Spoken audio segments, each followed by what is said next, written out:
Hello everyone र आजको यो भिडियोमा electrophilic substitution reaction in haloarene discuss गर्नेछु। Electrophilic substitution in haloarene. Electrophilic को मिनिङ पहिला बुझ्ने। इलेक्ट्रो भनेको इलेक्ट्रोन हो, फिलिक भनेको affection. Electro means electron and philic means affection भनेको यसलाई सिम्पल ल्याङ्ग्वेजमा बुझ्दाखेरि इलेक्ट्रोफिलिक भनेको लभ्स टुवर्ड्स इलेक्ट्रोन, जहाँ इलेक्ट्रोन हुन्छ त्यहाँ एट्याक गर्ने। र यसको लागि इलेक्ट्रोफिलिक सब्स्टिट्युसनको लागि एउटा स्पेसिस चाहिन्छ जसलाई भनिन्छ इलेक्ट्रोफाइल है। इलेक्ट्रोफाइल ई प्लस भनेको इलेक्ट्रोफाइल।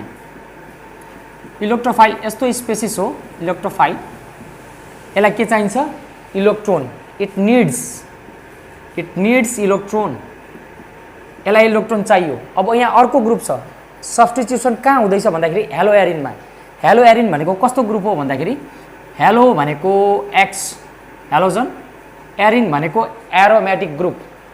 मैले यहाँ एरोमेटिक ग्रुप बनाएँ भनेको बेन्जिन रिङ र यहाँ के लगाइदिएँ मैले एक्स भनेको hello halogen x Cl BRI जे हुनसक्छ। अब यसमा हेरौँ, यो इलेक्ट्रोनको भूका हो, यसलाई इलेक्ट्रोन चाहियो। इलेक्ट्रोन कहाँ छ भन्दाखेरि हेलोएरिनमा छ इलेक्ट्रोन, बेन्जिन रिङमा इलेक्ट्रोन छ। अब यो बेन्जिन रिङमा पनि तीनवटा इम्पोर्टेन्ट पोजिसन छ, त्यो बुझौँ पहिला। यो त एक्स भइगयो, एक्सको पोजिसन। अब यहाँदेखि स्टार्ट गरौँ।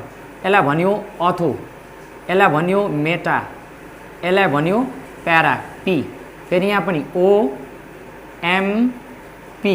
कसरी यसलाई याद राख्ने भन्दाखेरि नि यो पोजिसनलाई ओम प्रकाश मान्छेको नाम ओम प्रकाश सक्यो।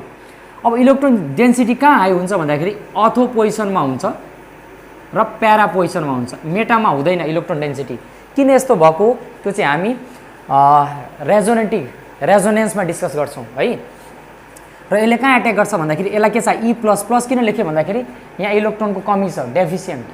सो यसले कहाँ एट्याक गर्छ कि अथो पोजिसनमा एट्याक गर्छ कि अर्को कुन पोजिसन छ प्यारा पोजिसनमा एट्याक गर्छ। भनेपछि दुई खालको कम्पाउन्ड बनाउने भयो, एउटा अथो डाइरेक्टिङ और प्यारा डाइरेक्टिङ, र कुनै कुनै केसमा both ortho directing and para directing both पनि बनाउन सक्छ है।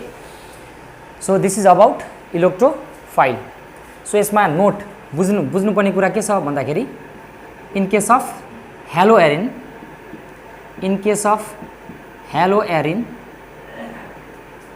कि अथो डाइरेक्टिङ कम्पाउन्ड्स बन्छ, अथो डाइरेक्टिङ कम्पाउन्ड्स कि प्यारा डाइरेक्टिङ कम्पाउन्ड्स बन्छ कि बोथ भनेको अथो एन्ड प्यारा डाइरेक्टिङ कम्पाउन्ड्स। यो चाहिँ यसको कन्क्लुजन भयो।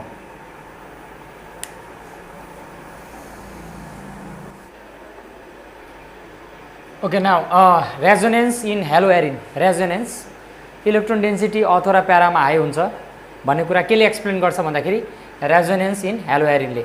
र रेजोनेन्स भनेको के हो भन्दाखेरि नि त्यो बोन्डलाई कुनै पनि मोलिकुलमा बोन्डलाई डिस्क्राइब गर्ने स्ट्रक्चरलाई चाहिँ रेजोनेन्स भनिन्छ। र के को कारणले गर्दा, के रिजनले गर्दा हुन्छ? कन्जुगेसन भनेको त्यहाँ एक्जिस्टेन्स अफ लोन पेयर र पाई इलेक्ट्रोनले गर्दा। पाई इलेक्ट्रोन कहाँ हुन्छ भन्दाखेरि बेन्जिन रिङमा। लोन पेयर केले प्रोभाइड गर्छ भन्दाखेरि त्यहाँ पक्कै एउटा हेलोएरिन छ भने पक्कै हेलोजनले प्रोभाइड गर्छ।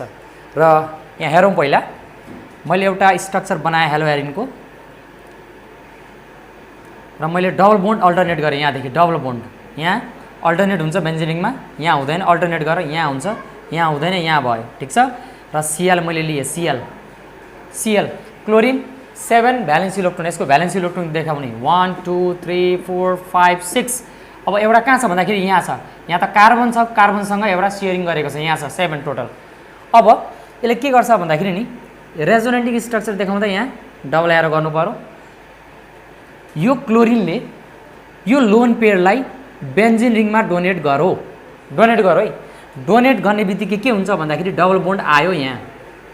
फेरि यो बनाऊ, डबल बोन्ड आयो, डोनेट गर्ने बित्तिकै डबल बोन्ड आयो। यो लोन पेयर डोनेट गरौँ, अरू एज इट इज 1 2 3 4। अब डोनेट गर्नु भनेको कुन चार्ज आउँछ यहाँ? प्लस।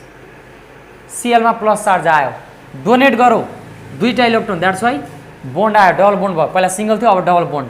अब यो त हटेर जान्छ नि त, यहाँ डबल बोन्ड आएपछि यो डबल बोन्ड हट्छ नि त।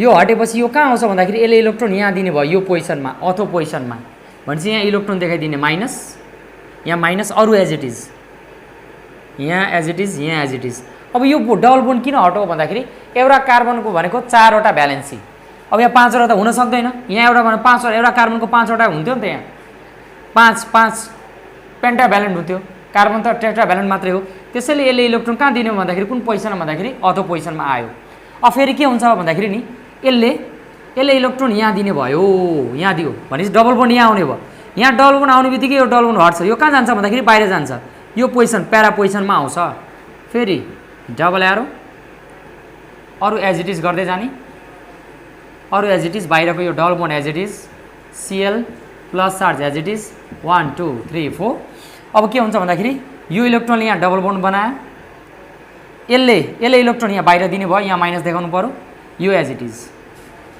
नेक्स्ट अब के हुन्छ भन्दाखेरि फेरि यसले यहाँ दिने भयो यसले यहाँ डबल बोन्ड दिने बित्तिकै यो डबल बोन्ड हट्छ यो कहाँ आउँछ बाहिर आउँछ कुन पोजिसनमा आउँछ फेरि अथो पोजिसनमा आउने भयो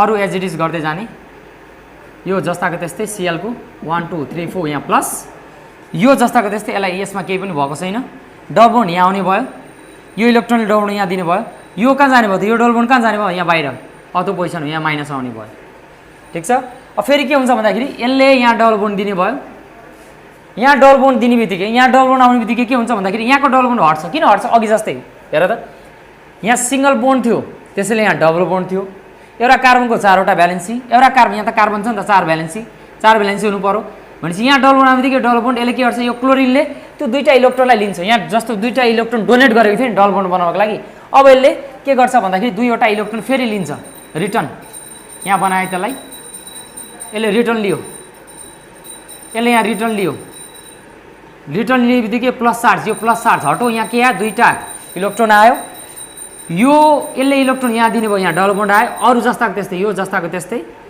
यो जस्ताको त्यस्तै अब यो स्ट्रक्चरले के बतायो भन्दाखेरि नि यो 3वटा स्ट्रक्चर 1 2 3 यसलाई भन्यो resonating structure of hello Erin resonating structure भन्यो यसलाई र यहाँ के देख्यो भन्दाखेरि नि इलेक्ट्रोन कहाँ देखियो कुन ठाउँमा देखियो भन्दाखेरि यो अथो यो प्यारा यो अथो त्यसैले मैले अघि के भने भन्दाखेरि इलेक्ट्रोन डेन्सिटी जहिले पनि अथो र प्यारा पोजिसनमा हाई हुन्छ त्यसैले इलेक्ट्रोफाइलले कहाँ एट्याक गर्छ कि अथो पोजिसनमा कि प्यारा पोजिसनमा because of high electron density त्यो केले एक्सप्लेन गरौँ भन्दाखेरि रेजोनेटिङ स्ट्रक्चरले एक्सप्लेन गरौँ र लास्टमा यसको इक्विभ्यालेन्ट स्ट्रक्चर हामी रेजोनेन्स हाइब्रिड देखाउन सक्छौँ रेजोनेन्स हाइब्रिड भनेको मिक्स सबै स्ट्रक्चरको मिक्स भनेको यस्तो हुन्छ यो बोन्ड जहाँ पनि ट्रान्सफर बोन्ड हेर है डबल बोन्ड अल्टरनेट गरौँ पहिला यो पोजिसनमा थियो नि फाइनल स्ट्रक्चर हेर त यो पोजिसनदेखि यहाँ सरौँ यहाँ आयो